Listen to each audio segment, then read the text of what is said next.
اخوان من هالسنة بقولكوا اياها لا حرج بالعلم. تعالوا اشرح لكم شو صار مع مستنتونو بالضبط وبالتفاصيل.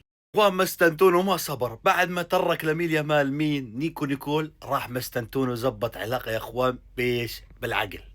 من بعديها معلم طلع ريال مدريد صرح يا اخوان انه مصاب بالعانة. تعال اقول لكم التفاصيل كيف بلشت. هنا التفاصيل يا اخوان بلشت، ركز لي هون وشوف شو مكتوب. ركز معاي. نيكو نيكول كانت حاطة عينها على مستنتونو اللاعب الارجنتيني، وهي اصلا يا اخوان من جماعة الارجنتين، يعني في اصول ارجنتينية لارجنتيني، فهمت علي؟ فهي مايلة لمستنتونو، بس كانت مخبية عمين على ميل يمال. لامين يمال اكتشف الامر، شو قال لمستنتونو؟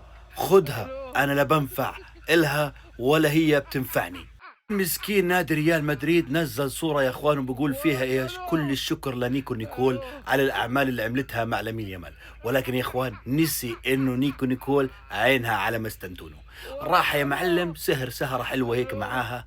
يا معلم تاني يوم صحي قال لك بعد ما قال نزل بريال مدريد التصريح يا معلم وقال لك مصاب مستنتونو.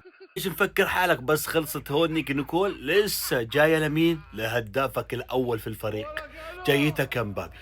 يعني نيكو نيكول جايتك امبابي حاطه عينها عليك. الله يسترك من العانه انت كمان يا امبابي.